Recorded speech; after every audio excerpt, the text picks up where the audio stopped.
Oui, ces problèmes-là ont le problème principal, c'est la remise très tardive du bilan.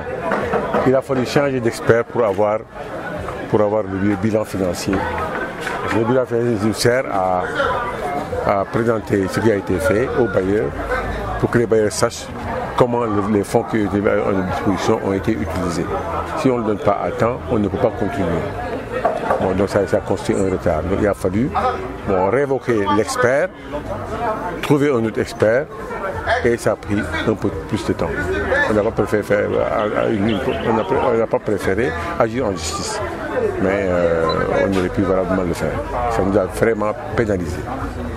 Et puis vous avez annulé une bonne partie des activités. Oui, donc voilà, c'est parce qu'il n'y a pas de disponibilité financière à temps.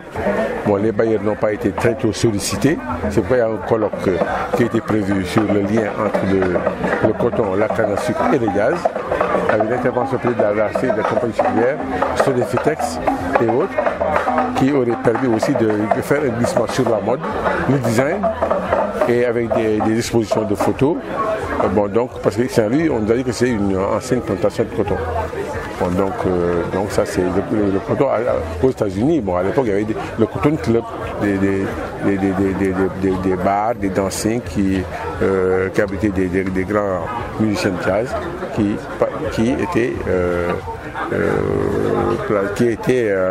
avaient l'enseigne de coton. Voilà, donc le coton c'est important. Ce jour, vous avez les moyens de terminer ce festival sans on va continuer ce festival.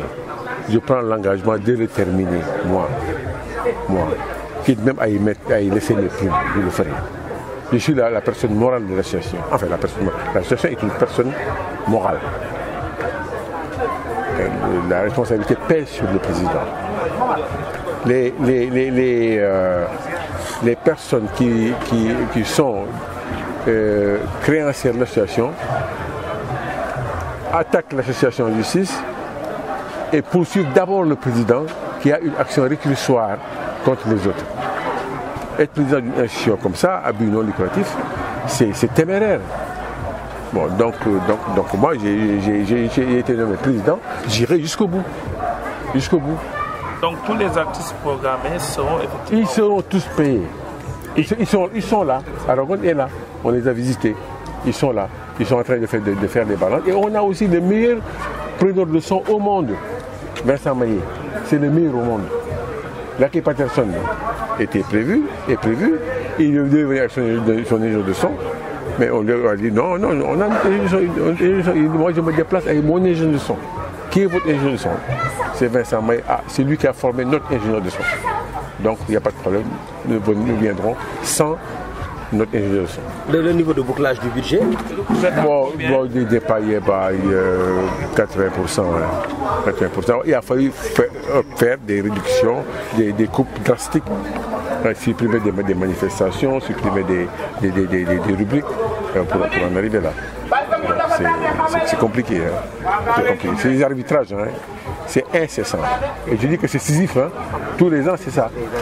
Il faut que Saint-Louis s'autonomise davantage par le développement d'autres activités. Bon. Vous aviez lancé un appel à l'égard des autorités, oui, pour qu'elles vous aident du moins. Qu'en est-il aujourd'hui? Non, les autorités nous ont aidés et les autorités nous aident. Si je dis que la scène du Festman nous a été gracieusement offerte par le ministère de la Culture, cette scène-là vaut 30 millions. 30 millions, une scène de festival. Le piano, rien que pour l'entretien du plateau, ça va coûter 1 500 000 le piano. Le piano à queue de Sorano. Le backline, c'est cher. Et on a aussi une entreprise pour l'installation. La scène, vous avez vu comment ça a changé avec une autre entreprise qui fait les bâches. Ils n'ont pas cité de nom. Mais vraiment conçu aujourd'hui. C'est bon.